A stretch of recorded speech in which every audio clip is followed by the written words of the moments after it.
Jien Fader Joe Borch nsemmilkom nistinkom l-edizzjoni tal-programm Newsbook Q&A. Il-Papa Franġisku ikun ħafna fl-aħbarijiet, pontifikat interessantissimu differenti mis-soltu, imma ħafna kommentaturi għajdu li il-proġett li aktar jimmarka iż-żmien tal-Papa Franġisku bħala Papa u il-proġett tiegħu dwar dik li tissejjaħ sinodalità. Mod ġdid ta' kif titmexxa l-Knisja. Imma l-kemm dan l-iktar proġett importanti skont ħafna li għandu l-Papa, naħseb li għataw ħafna nies li bil-kemm semmu l-kelma u meta semmu ma jifhmuhiex. Fil-programm tal-lum nixtieq niddiskuti ftit xi tfisser dis-sinodalità. Xi differenza tagħmel għalikom li qegħdin tisimgħuna għall-Kattoliċi u forsi anke għal-nies li mhux Kattoliċi li l-Knisja tadotta dan il-metodu. X'bidliet tista' ġib din is-sinodalità iktar u iktar meta aħna qegħdin lejliet biex ngħidu hekk fejn ħajibda l-proċess li jwassal għal sinodu għax da jibda fil-ġranet li ġejjin. U biex nitkellmu dwar dan is-suġġett għandi miegħi il-bniedem li u l-iktar responsabbli biex dan il-proġett tal-Papa Franġisku jirnexxi qed nitkellem għal Kardinal Mario Grech li għalli li jippreferi li waqt l-intervista li referi bħala Dun Mario. Isellim lek, Dun Mario. Slim, lilek u l-ħbib tagħna kollha. Qabel nitkellmu ftit fuq is-sinodalità u x'inhi u xi tfisser u differenza tagħmel għall-Kattoliku b'diversi livelli u f'diversi postijiet u ministeri fil-Knisja. Tajdilna xi ħaġa fuqek fuq ħajtek kif tqattaħħa l-ġurnata intem u ġifieri kemm ilek li tlaqt minn hawndex u mort il-Vatikan li naħseb il-Vatikan hu ftit iżgħar minn hawndex ukoll, ġifieri ma għandek xogħol li jusa barra mill-Vatikan. Kif tqattaħħa l-ġurnata inti? Sinċerament naħseb illi m'hemmx differenza kbira bejn kif kont ngħaddi l-ġurnata għawdex u qiegħed. Għaliex? Għaliex ix-xogħol nidħol għalih u allura il-ġranet kollha huma mimlijin. Jien prattikament nibda mid-disa sa xi satejn u nofs l-uffiċċju imbagħad nikol xi ħaġa u nistrieħ ftit u ħafna drabi flaxija nerġa' nidħol hawn. U ma nidħolx hawn inkom b'xi laqgħat konnessi ma' dan il-Ministeru. U allura sinċerament ġifieri ma tantx għandi ġirej l-ewwelien għaliex il-ġranet huma qosra. Naturalment biex niċċaraw għal min ikun qed jisma'na meta tibda fid-disa l-uffiċċju mhux tqum fid-disa. Le. Sad-disa nkun għamilt xi ħaġa, ġifieri nipprova tinsiex jiena qed ngħix waħdi, allura li l-ewwel darba li f'ħajti li qed ngħix waħdi u allura rrid nirranġa l-affarijiet tad-dar u nħalli l-affarijiet f'posthom qabel noħroġ biex nidħol insibhom sewwa. Ġifieri dak jieħodli ftit tal-ħin. Imma naturalment. Il-tip ta' ħajja tiegħek għax jgħidu iktar ma tkun f'pożizzjoni ta' ċertu importanza, iktar ikun hemm il-periklu mbagħad toqgħod waħdek tal-solitudni. Di tħossha inti jew le? Sissa le. Għaliex. L-ewwel nett għaliex hawnhekk fl-uffiċċju hawn tim sabiħ ħafna u naħdmu ħafna flimkien. Anke xejn ma nkunux fiżikament ma' xulxejn imma jkollna il-kuntatt ma' xulxejn. It-tieni jiena bqajt inżomm kuntatt mal-komunità tal-Patrijiet Agostinjani li ospitawni għall-ewwel sentejn li kontaw u għalija għalkemm minix reliġjuż imma hija t-tieni familja tiegħi u allura naf li hemm komunità li nista' ngħaddi ħin magħhom u xi ftit ħbieb imbagħad tibda tagħmel ukoll.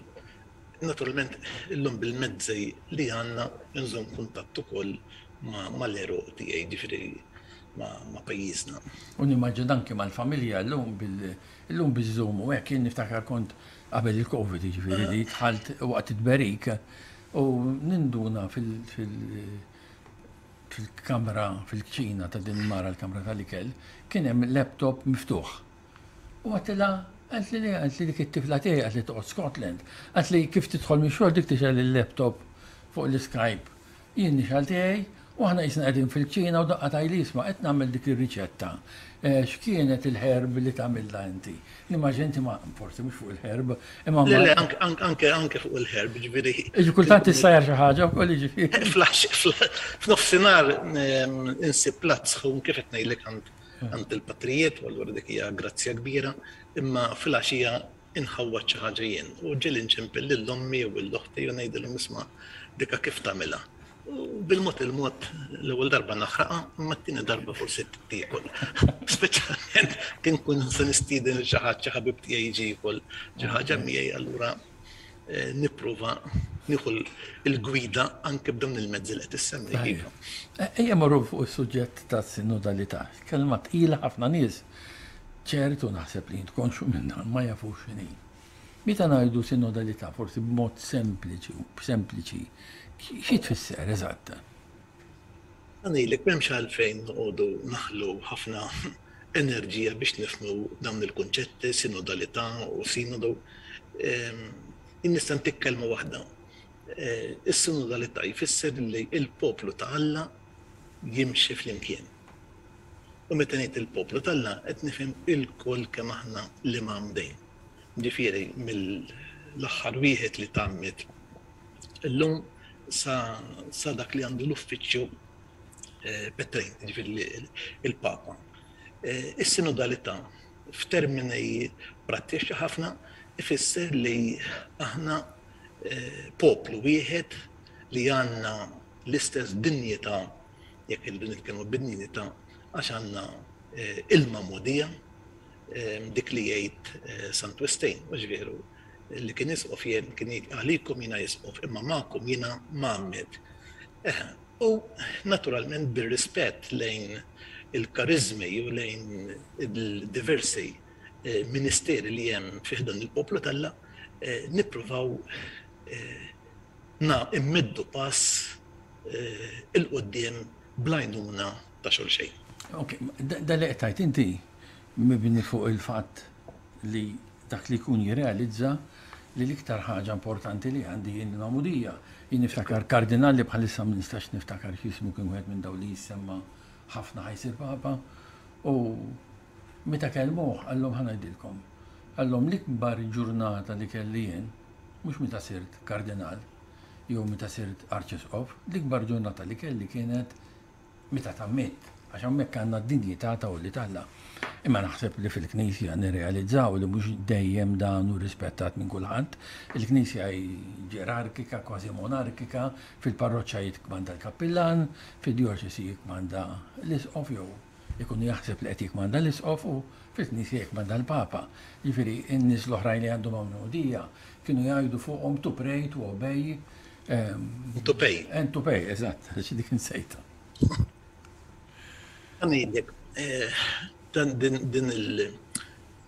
il-moment ta' riflessjoni li qed jistedinna nagħmlu l-Papa matul dan is-sentejn hija propju biex nindirizzaw dan li qiegħed tajt int. Illi għalkemm il-Knisja hija ġerarkika, tajjeb, ġifieri hemm l-isfijiet u hemm il-Papa, anzi hemm il-Kappillan u kif tajt int, imma il-Knisja mhijiex monarkija. Jiġifieri meta nitkellmu minn sinodalità għax hemm min ma jaċċettax dan diskors, jiġifieri hemm min jagħmel resistenzi. Waħda mir-raġunijiet għalfejn jitnafru quddiem dan id-diskors tas sinodalità għaliex jgħidu minna il-Knisja hija d-demokrazija. Ġifieri il-poplu kollu kemm hu u kulħadd jgħid tiegħu u min jiflaħ u ġveru imexxi jaqla. Fil-fatt intom jekk ninterrompik fil-dokument tagħkom semmejtu għaltlu da mhux qisna qed nagħmlu opinion poll u ma nafx fil-dokument jew fil-press conference ma. Ejja. Imma ġifieri il-kritika li jista' jkun hemm li aħna is-sinodalità ħadd irrendi knisja demokrazija. Però irridu noqgħod attenti wkoll dak li qed tgħid int illi la l-knisja hija demokrazija, imma lanqas ma hija monarkija. U fit-tieni millenniu jiġifieri sfortunatament l-aspett istituzzjonali tal-Knisja tajjeb kien iktar rinforzat, imsaħħaħ. U allura hemm rieħa ta' monarkija. Jiġifieri jiena llum jiġifieri biftit kuntatti li jkollok sew ma' sfijiet minn diversi pajjiżi, din isemmu wielek, jiġifieri hemm kappillani, pereżempju, issa ma neħdux lil pajjiżna għax pajjiżna fitxu kontijaw nilħu l-kulħadd u nafu l-xorxejn, imma hemm parroċċi li huma forma ta' monarkija biex ma ngħidx dittatura. Ġifieri jiena ir-re u jien nikbanda. Ġifieri jiena l-kap u jiena tagħmel kif ngħid jien. Propju dan u li is-sinodu jew dil-istedina għas-sinodalità trid tipprova iddawwal jew aħjar tikkureġi illi l-imam din kollha li aħna nemmnu illi nirċievu l-Ispirtu Santu u nagħmel ngħid nemmnu kieku nagħmel underline bl-aħmar għax xi kultant nissospetta li huwa biss kliem u ma nemmnuhx. Iva jekk hemm kull min hu magħmmet huwa kif jgħidu x'hekk San Pawl tempju tal-Ispirtu Santu, allora l-Ispirtu Santu jitkellem u jaġixxi permezz ta' kulħadd. U l-Knisja Sinodali hija knisja li temmen fil-preżenza tal-Ispirtu Santu fl-imam din kollha, anzi kienet nagħmel breket anke lil mill-imam din kollha, u tipprova u nippruvaw nisemgħu lil xulxejn x'inhu jgħid l-Ispirtu u napplikaw dak li nkunu konvinti li ir-rida tal-Alla għalina. Kieku jkollok isemmi li ma' xi eżempji konkreti, tgħidlana jgħidlek dik. Mela jekk wieħed jimxi bis-sinodalità f'parroċċa jew f'dijoċesi, minflok jagħmel hekk. Tista' tieni xi eżempju jew tnejn. Din mhix qed jivvinta r-rota ta' fil-Papa. Ġifieri diġà għandna strutturi jekk niftihem din il-kelma li huma sinodali. Per eżempju, il-Kunsill Parrokjali. Tajjeb, jew il-kummissjonijiet l-oħra li għandna, l-Kummissjoni Kateketika, l-Kummissjoni tad-Djakonija. Imma u fuq livell ta' dak parroċċja, ma fuq livell tad-djoċesi għandek il-Kunsill Pastorali le, u għandek ukoll il-Presbiterju li jiltaqa'. Issa dawn diġà huma suppost strutturi illi jagħtu spazju ħalli il-poplu tal-Alla jiġi mismuħ, ikkonsultat. Kemm qed jaħdmu dawn ġifieri 60 sena ilu il-Konċilju Vatikani II ipproponihom bħala strutturi normali, ordinarji biex timxej il-Knisja. Però illum għadek is-sejb komunitajiet parrokjali fejn lanqas hemm kunsill parrokjali. Anke li jekk hemm il-kunsill parrokjali huwa jgħidulek imma dak għandu vot konsultattiv. Mhux veru. Ġifieri konsultattiv għall benefiċċju tas-semmi, ġifieri jien nisma' l-parir tiegħek imma mbagħad nagħmel fattija. Però jiena niftakarni meta kont nitkellem mas-seminaristi u kont nagħallimhom xi ħaġa fuq hekk, kont ngħid tkun iblaħ il-kunsill parrokjali jagħtik parir, tajjeb u inti tgħid le il-parir tiegħek huwa proprju parir imma d-deċiżjoni tiegħek u mmur kontra dak li qed jgħidli qed tgħid lill-komunità parrokjali fl-aħħar mill-aħħar. Il-Kunsill Parrokjali jirrappreżenta il-komunità parrokjali. Altru jrid ikollok raġunijiet illi biex inti ma taċċettax dak il-parir li qed jagħtuk ta' madwarek. Jiġifieri ma nafx tal-eżempju. Tajjeb ħafna sebu. U forsi waħda mill-affarijiet li ħassir issa. Fil-proċess għal da sinodu li mbagħad eventwalment ħajsir Jisu sentejn oħra, sepu. Le, ħana jillek, dinja novità f'dan is-sinodu ta' din id-darba, għaliex fejn qabel is-sinodu kien ikun biss tal-isfijiet. Le, emmek kien konġej, dik, dik, Mux sentejn oħra. Le, ħajibda l-proċess issa fil-bidu ta' Ottubru bil-qudisa tal-Papa ma fuq ġorġiżijiet. U dak li xtaqt nitkellem fuq dan il-perjodu, għax anki waħda mid-differenzi ħajkun hemm li naħseb għall-ewwel darba li ħajkonna mara tivvota u mbagħad fis-sinodu tal-isfijiet ta' sentejn oħra. Imma qabel, il-nisrani ordinarju, il-qassis ordinarju, kulħadd. X'inhu l-kontribut li ħajati mistenni minnu li jagħti f'da sentejn għax il-Papa ħajamel qudiesa biex jibda u mbagħad suppost l-isfijiet tad-djoċesijiet ftit ġranet wara ħajamlu qudiesa biex jibdew fid-djoċesi tagħhom u mbagħad in-nisrani x'ħajamel kif ħajkollu sehem. Allura, din hija l-ewwel darba illi l-ewwel fażi ta' dan is-sinodu mhix ħassir Ruma. Il-Papa jiftaħ is-sinodu Ruma, tajjeb, u nista' ngħidlek ġifieri għall-bidu kien hemm il-ħsieb li l-qudiesa ssir San Giovanni Lateran għaliex ħajkun ukoll isa bħal mad-djoċesijiet l-oħra jiftħu il-ħatta wara għar-Ruma ħajkun fl-istess ħadd. Ejja, imma l-Papa għall il-qudiesa nagħmilha f'San Pietru ħalli nibgħat messaġġ ċar illi dan huwa sinodu tal-Knisja kollha kemm hi.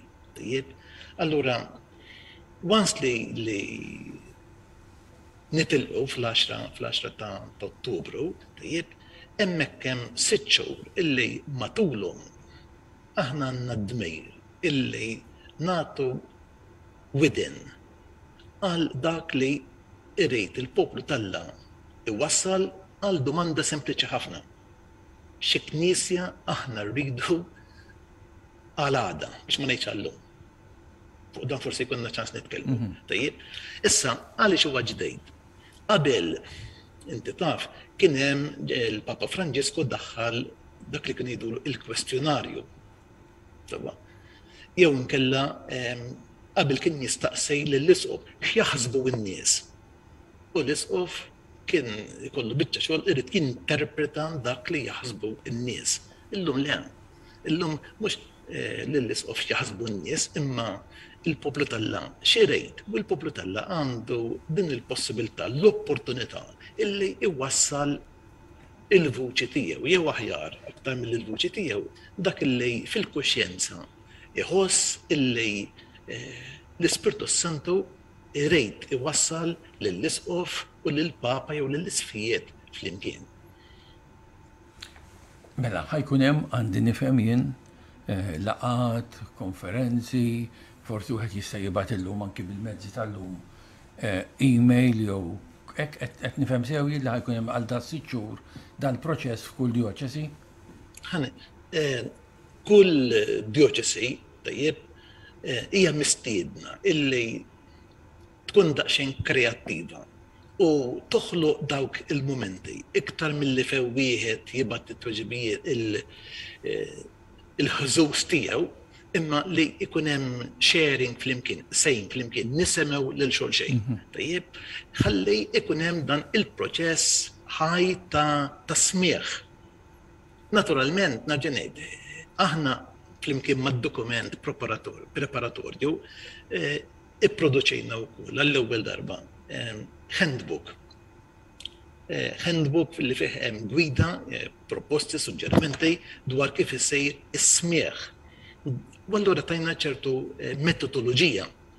Naturalment, dan ma jillimitax narġa' ngħid is-sens ta' inizjattiva li għandha tieħu l-Knisja partikolari u allura id-djoċesi biex toħloq kemm jista' jkun dawk il-momenti fejn il-poplu jinġabar u isemma il-vuċi tiegħu.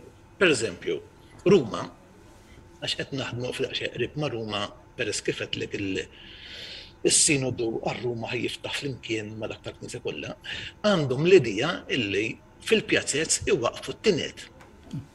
Iwaqfu t-tinda illum ma nistgħux noqogħdu fuq dak li nisimgħu biss in-nies li jiġu jimlew is-siġġijiet tal-Knisja. Il-Knisja hija wiesa iktar minn daqshekk.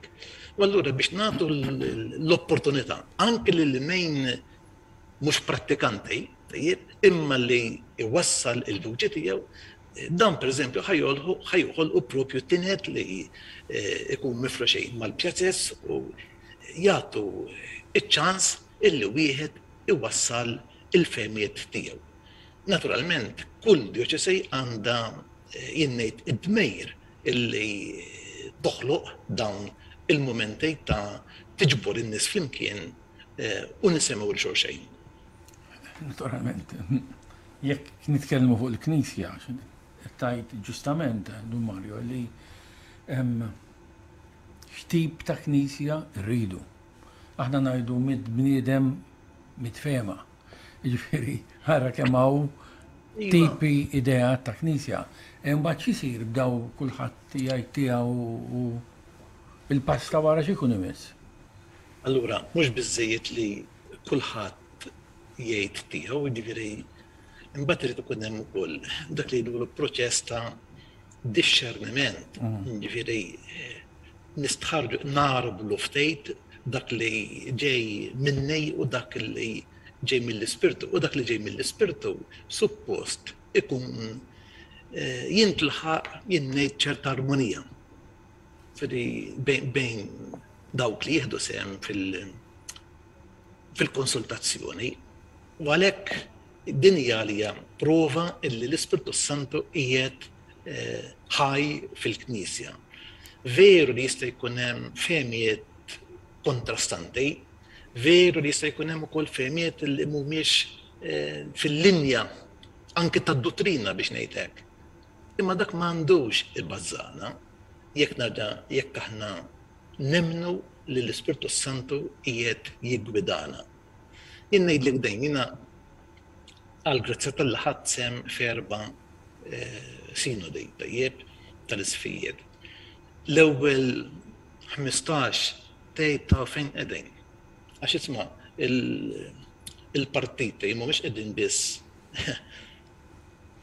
fiħdan il-lajċità, ma ngħidx il-poplu Talla l-isfijiet huma parti mill-poplu Talla. Iva, anke bil-isfijiet ikun hemm il-gruppi tajjeb. Iva, tgħid imma ħan naslu x'imkien imbagħad l-aħħar ġimgħa tinħoloq ċerta armonija, jkun hemm ftehim. Jiena li dak huwa sinjal ċar li hemm l-Ispirtu Santu jaħdem fil-Knisja. Allura biex nerġa' nirritorna għal dak li qed tgħidli int, irid isir dan mhux biss discerniment individwali, għax jien nagħmel id-discerniment għalija u inti għalejk u nċikku għalih, imma mbagħad ikun hemm discerniment komunitarju, discernimenti ekklesjali, il-poplu Talla flimkien irid jagħmel dan l-eżerċizzju, naturalment bil-gwida ta' xi ħadd. Imbagħad l-isqof, hawnhekk l-isqof għandu ċib fuq spalleh, irid u wkoll jisma' dak kull li jasal mingħand il-poplu Talla u jiġbor jagħmel sintesi ta' dak li jasallu. U mhux tisqof waħdu, anke dejn. Bħalma l-individwu ma jagħmilx id-discerniment waħdu, anke l-isqof ma jagħmlux id-discerniment waħdu. Imma jagħmlu flimkien ma' sħabu l-isfijiet.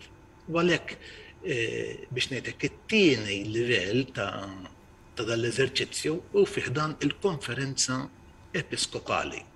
Meta l-isfijiet iltaqgħu flimkien. U aħna qegħdin ngħidu mhux biżżejjed li l-isfijiet ikunu weħidhom, imma magħhom li tkun hemm ukoll rappreżentanza tal-poplu Talla kollu kemm hu. Ħalli anke il-poplu Talla ikollu xhieda illi tassew l-isfijiet ħadu b'impenn, bis-serjetà u b'responsabilità dal-eżerċizzju. Għaliex is-suċċess ta' dan is-sinodu jiddependi ħafna minn kemm din l-ewwel fażi tkun organizzata tajjeb. Naturalment, f'dal-perjodu ta' Dal-ewwel biċċa, Żgur, għalhekk għax hemm tappi differenti, ġifieri għax imbagħad u fil-fatt anke ħajħorġu dokumenti differenti sakemm joħroġ id-dokument finali li jitkellmu fuq l-isfijiet. Imbagħad dak il-findings, id-discerniment li tagħmel il-konferenzi episkopali jibgħatu ħanna. U aħna rridu minn dik l-ammont kbir li jasal mill-konferenzi episkopali tad-dinja, irridu nerġgħu nagħmlu isu qarbil ieħor. U dan huwa eżerċizzju li wassal għat-tielet livell ta' discerniment. U jinkiteb l-ewwel instrumentum laboris, working document, illi jasal u dinja fażi ġdida fil-proċess tas-sinodu, jasal għand il-konferenzi episkopali kontinentali. Ġifieri mhux kull pajjiż bħal qabel imissa l-Ewropa, l-Asja. L-Ewropa, huma saba', veru l-kontinenti huma 5, imma hemm 7 għaliex l-Amerika hija maqsuma fit-tnejn, għandek l-Amerika Latina u l-Amerika tan-Nord, u hemm ukoll il-grupp tal-Knejjes tal-Orjent li dawk għandhom tradizzjoni rikka ħafna dwar x'inhi s-sinodalità. Imma għalfejn għamilna dawn il-laqat kontinentali. L-ewwel net biex nagħtu il-possibilità ta' numru iktar wiesa ta' isqfijiet illi jiltaqgħu flimkien. Għaliex qabel kienu x'hekk is-sinodu li jsir Ruma, u s-sinodu li jsir Ruma jfisser illi jiġu kemm kun 300. Mentri issa 300 ikunu fuq livell ta' kontinent. Jien niftakarni ma nafx ma rridx intawwal imma is-sinodu tal-Amazzonja għax mill-idea hemmhekk ġietni. Kien hemm isquf Brażiljan għax għal tal-Amazzonja kienu mistednin l-isfijiet kollha ta' dik l-erja u għalli marru għalli din l-unika darba f'ħajtej li jiena qed nagħmel esperjenza ta' sinodu. Tgħix lilna Malta, għax Malta qegħdin 3 u għall-grazzja tal-Alla konna niftehmu ħafna u daqqa jmur wieħed u daqqa ieħor. Imma dan l-Brażil mhux hekk minn mijiet ta' sfijiet, qal jien qatt ma niġi għaliex qatt ma nkun elett. U jien qed ma għax ma nix nagħtu possibilità allura ta' numru ikbar ta' sfijiet illi jagħmlu din l-esperjenza. U hemmhekk twildet l-idea ta' dawn il-laqat. Mbagħad il-fażi li jmiss wara di l-laqat fuq bażi kontinentali. Kull kontinent huwa mistieden li issa jipproduċi dokument. Is-sinodu ħanuża hekk kontinentali għaj daqshekk qawwijin jipproduċi dokument. U ma jkunx dokument li mhux importanti għax ikun dokument li jirrifletti daqsxejn il-Knisja f'dak il-kontinent bil-kultura, bl-istorja, bid-diffikultajiet, għax kif qegħdin altru l-Amerika Latina, u altru l-Ewropa, u altru l-Amerika ta' fuq. Dan ħajkun eżerċizzju jien naraħ importanti ħafna għat-tifsejl tal-Knisja ta' għada. ħafna jaħsbu illi hemm min jgħid illi dan jista' jġejb iktar firdiet. Ekku għax dik li kun ħanajdlek jiena tiġà jgħidulek il-Ġermanja qishom ħajmorru għal rashom daw l-isfijiet qed jitkellmu b'mod għal kollox differenti, konservattivi u ħaġa oħra, ġifieri. Hemm dan biża' jew le li da jista' jaqsam il-Knisja. Aħna min jgħidlek nibża li għandu f'moħħu illi jrid l-unità tfisser uniformità. Ġifieri li kulħadd jilbes it-tali ġaketta, imma mhux hekk. Il-komunjoni fil-Knisja tajjeb ngħixuha anke fid-diversità. hemm punti essenzjali illi nixxerjaw nemnuhom il-kull kemm aħna huma komuni għal kulħadd. Imma hemm ħafna u ħafna wisa fejn ikun hemm aspetti differenti. Met nħares lejla r-roċ ukoll ta' jiena ħobba l-ħin u anki l-impenji tiegħek, napprezza ħafna d-dummarju tal-ħin. L-aħħar parti imbagħad jidir li meta jiltaqgħu l-isfijiet. Imbagħad qabel l-aħħar parti għax aħna nsejdu ngħidu l-aħħar parti jiġifieri meta mbagħad mela dawk is-seba' dokumenti jaslu jerġgħu fis-segreterija u aħna għadna rridu nsibu il-metodu kif nagħmlu is-sintesi biex ma nħallux affarijiet barra u biex anke is-sintesi ma tkunx sintesi ta' Dun Marju jew ta' Dun Martin imma tkun sintesi oġġettiva għax din hija pass serju ta' fejn issir is-sintesi sew fuq livell ta' konferenzi episkopali. Niftakar il-Papa jgħidli għal din il-laqgħa li sejjaħli għalli ħannajdlek għalli jħadsem f'sinodu għalli kont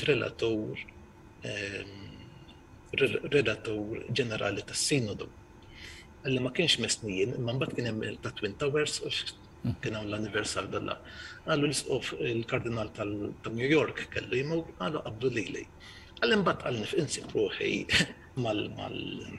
mas-segretarju ġenerali nażlu l-argumenti għal jagħmel diniva dillem, diniva dillem.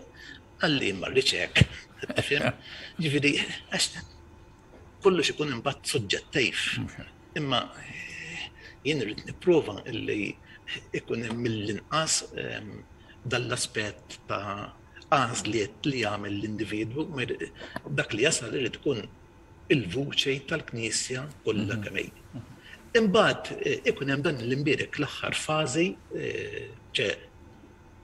tas-sinodu tal-isfijiet li jkun f'Ottubru 23.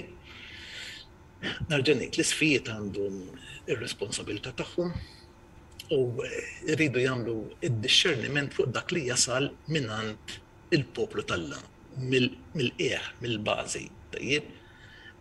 U fl-aħħar il-Papa jagħmel id-dokument aħħari ta' dan il-proċess. Però l-aħħar fażi taf x'inhi li d-dokument jerġa' jasal għand il-poplu tal-Alla. Jiddejdilha il-fażi tal-restituzzjoni. Mela tlaqna mill-poplu tal-Alla u il-conclusions tas-sinodu jridu jerġgħu jaslu jiġu implementati fiħdan il-poplu tal-Alla. Dawn id-dokumenti li ħajħorġu fuq il-bażi kontinentali, dawn ħajkunu pubbliċi jew ikunu jkunu pubbliċi. L-aħħar mistoqsija semmejt il-Papa u jrid jagħmel id-dokument finali kif jiġri dejjem. Inti kellek idea tal-Papa qabel bdejt taħdem il-Vatikan imissa inħabba xogħol tiegħek tiltaqa' ħafna iktar ta' spiss miegħu. X'inhi l-impressjoni tiegħek fuq Papa Franġisku? Kif tafu inti meta tiltaqa' miegħu titkellem miegħu? Liena fis-sinodu tal-familja sirt nafu f'dejt hemmhekk. U dak iż-żmien kien diġà jgħidilna tkellmu bil-kuraġġ u bil-miftuħ. U hekk hu. Jiġifieri anke llum meta wieħed ikun jitkellem miegħu la jġiblek soluzzjoni, la taraħ li qiegħed jagħla jew jillimita il-ftuħ, anzi bil-kontra. Jemmen ħafna fil-poplu tal-Alla. Fil-bidu tagħmel dal-kumment li huwa hemm min jgħid li dan ħajkun isu il-wirt ta' Papa Franġisku. Jien naħseb li huwa kumment f'postu ħafna dak.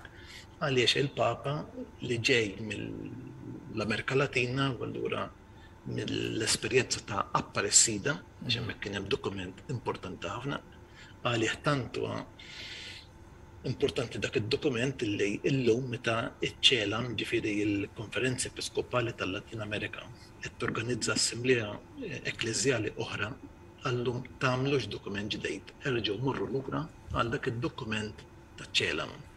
u li l-na għetidilna irġu morru l-ura għal Konċilju Vatikan it-tieni. Għaliex jekk qed nitkellmu mis-sinodalità, għax il-Konċilju Vatikan it-tieni tkellem bil-qawwa fuq il-poplu Talla. U inti taf iktar minni l-ewwel li tkellem fuq il-poplu Talla imbagħad fuq il-ġerarkija. Jiġri l-Lumen Gentium mhux veru, l-ewwel il-poplu Talla. U allura il-ġerarkija hija għas-servizz tal-poplu Talla u mhux bil-kontra. Jiġri li jien nara il-Papa ħannilek x'ministeru għandu il-Papa, il-Ministeru Petrejn. Jiena niftakar li wara s-sinodu tal-Amazonja dak iż-żmien sena ilu kien punt dibattibli ħafna kien il-kwistjoni tal-assessejn miż-żewġejn.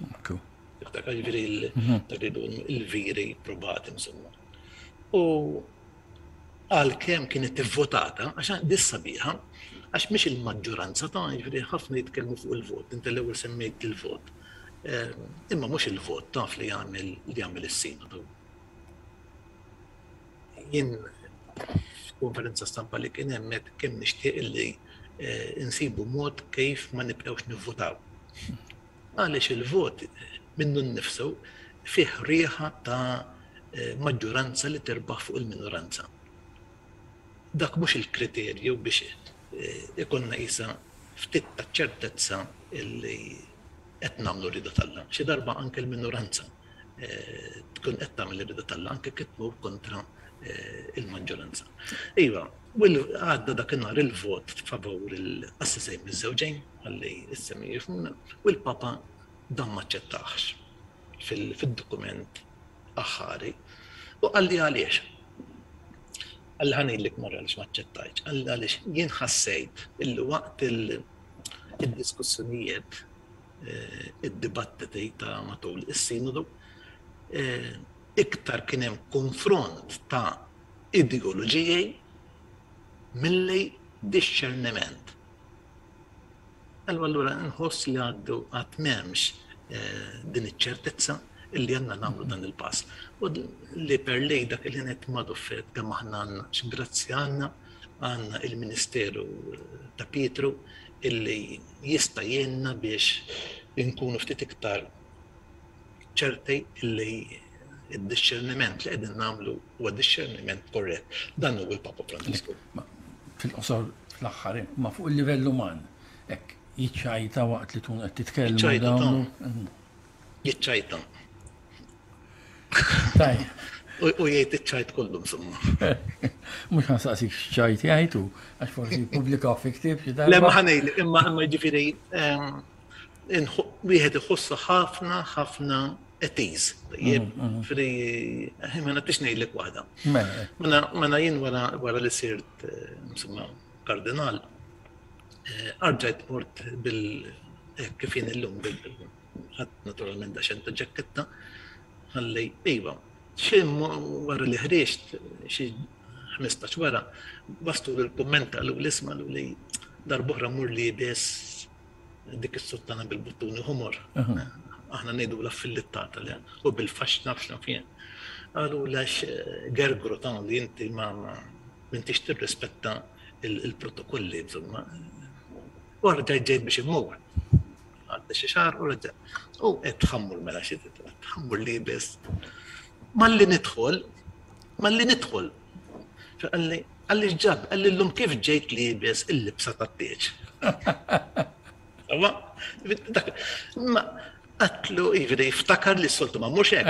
Għatlu l-ilsna, għax l-ilsna kullim kien jinsabu, għatlu l-ilsna li għaw madwarek, għatlu. Faslubni biex nġib dan għalli dawk ta' t-iċkasum, għalli jiena kiku tiġuni libsejn bil-ġejns aħjar mill-li kiku tiġu libsejn bil-ġlek u l-kull. Għalek, forsi, minn qed jismana fil-berdej tiegħek tal-familja jixtrulek ġins għal-Papa. Li għalija semmaj. U ma ti għalija. Grazzi. Imma daqsek, ifri.